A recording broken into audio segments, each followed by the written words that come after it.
play out. The media is real quick to, like, there's still, to this day, people still believe that Michael Brown was shot in the back with his hands up, surrendering.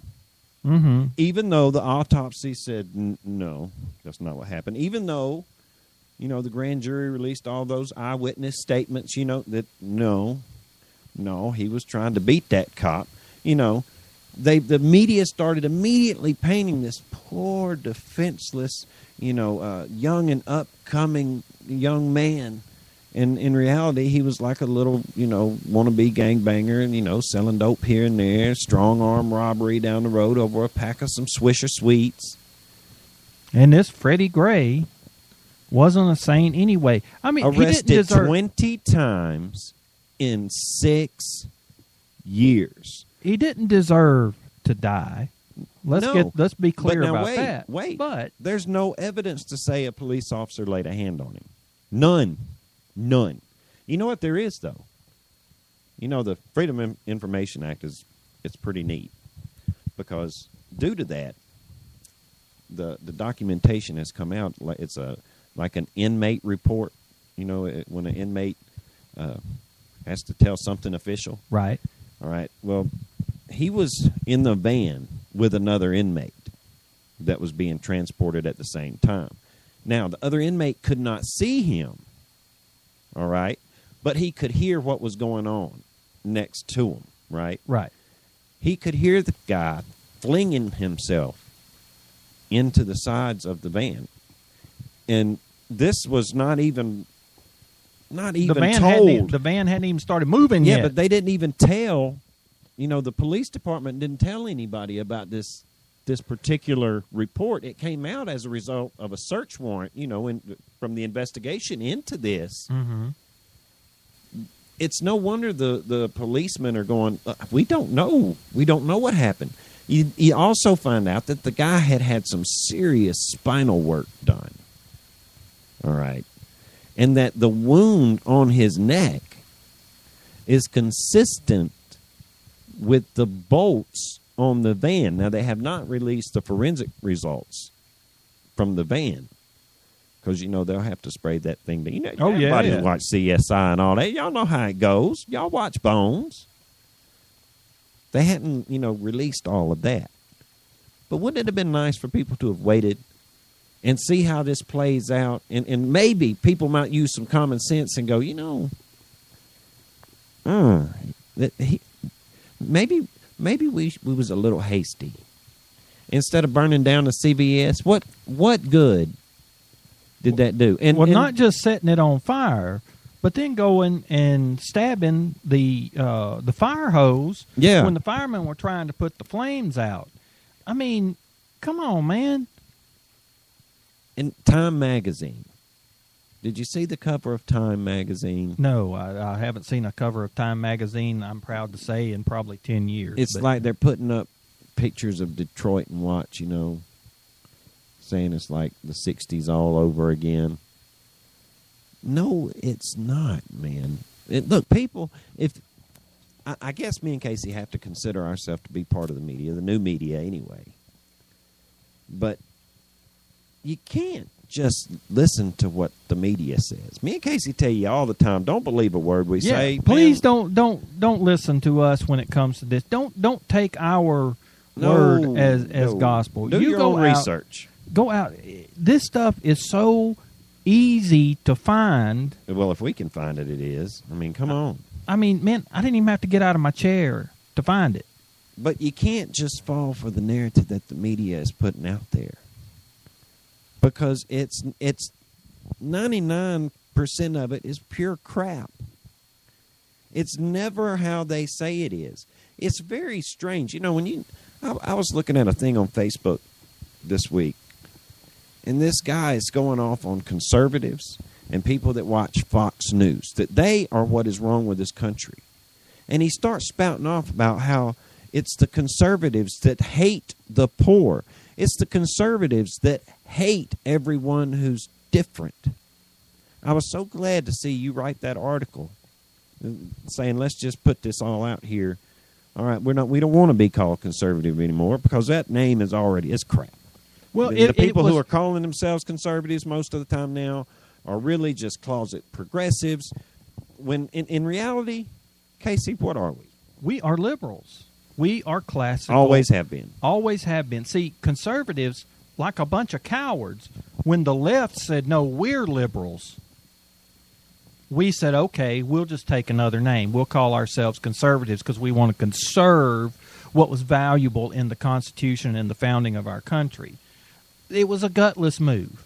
We believe in things like balanced budgets. That's what makes us conservative. See, we should have shouted them down in the very beginning and said, no, you don't get to call yourself a liberal. When you want to use the force of the government to compel other people to think the way you do, there's nothing liberal about that. I believe I said in my post, the only thing that's liberal about these people, they want to smoke as much weed as they want to. They want the ability to abort their babies on demand. Yep. And they want the ability to liberally spend everybody else's money.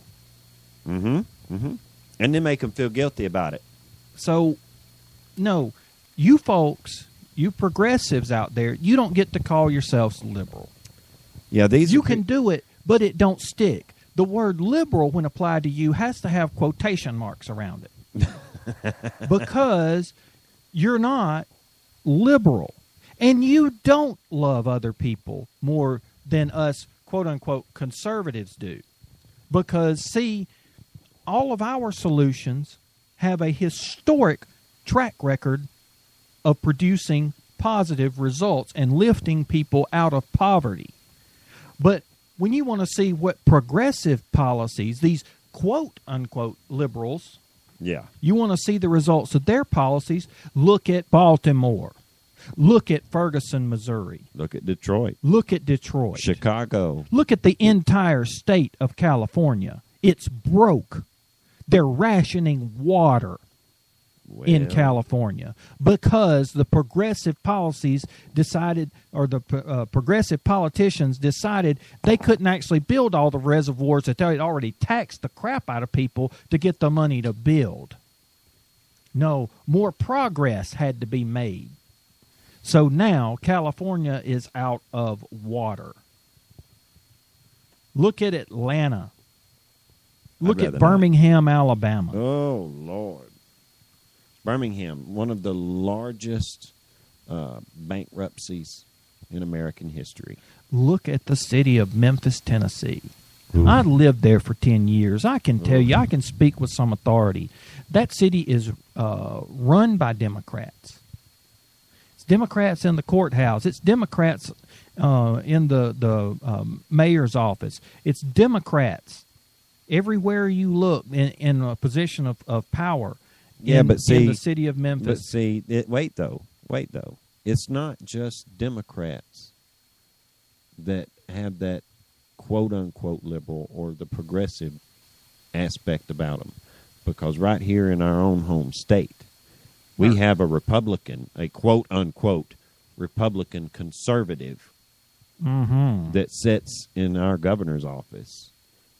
Yet he's trying to tax the poorest amongst his citizens.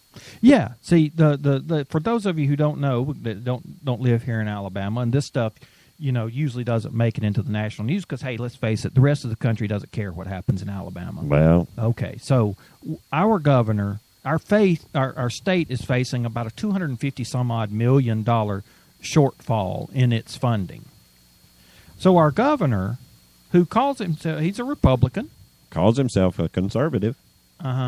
His solution is, let's just go ahead and tax the crap out of the people. Let's not try to eliminate waste. We're talking in the like government of Alabama. A $2 tax on tobacco.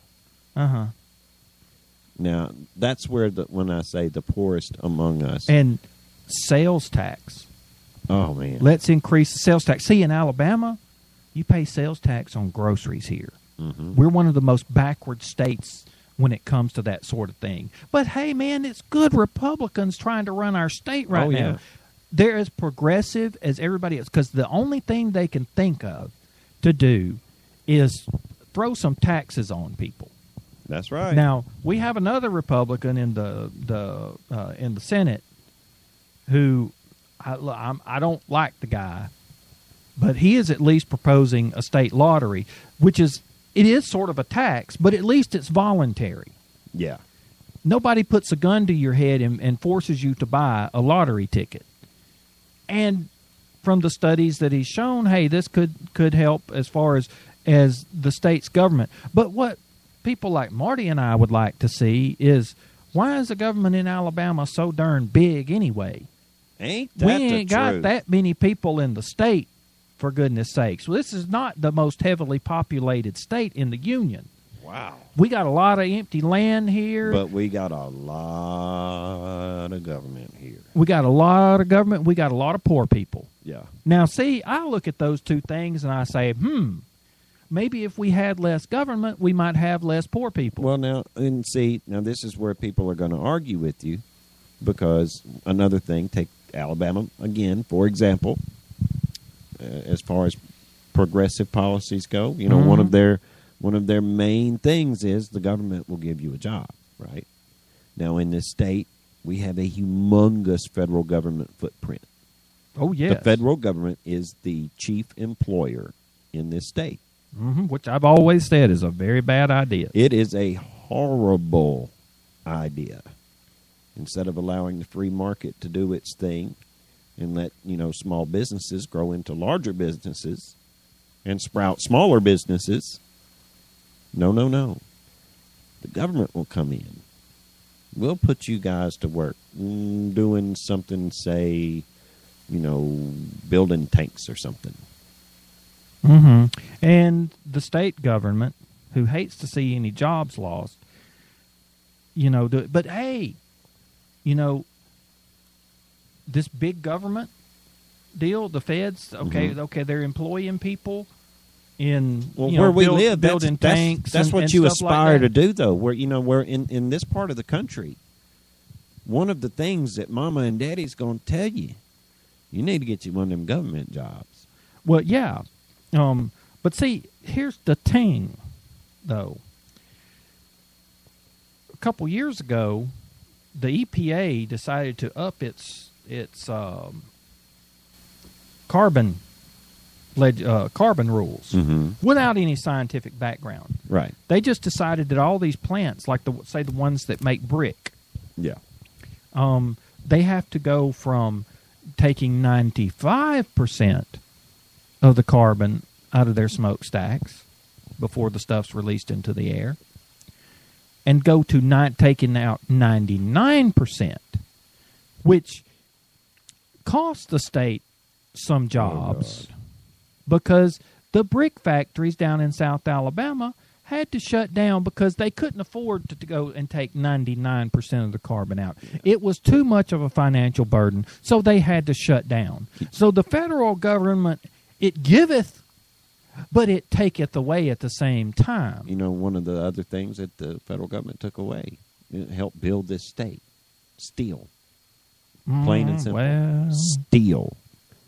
Well, now, if you get steel, odds are it's coming from China.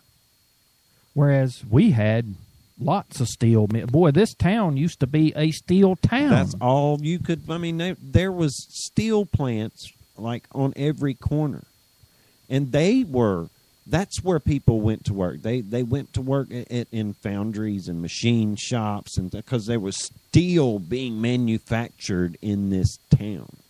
If you've ever seen a fire plug, it was made in Anniston, Alabama, pretty much. Darn tootin'. I mean, but thanks to federal, government and progressive policies that say, it's just better if the people lean more on the government than, in private businesses. Now the federal government and the state government and the county government, those are our employers. That's how people are earning their livings here. And the thing about these government jobs that you just ask anybody that's ever worked on a government installation, it's a funny thing. Those jobs come and go quite a lot. Because anytime there's a shortfall in taxes, Yup. they have to cut workers.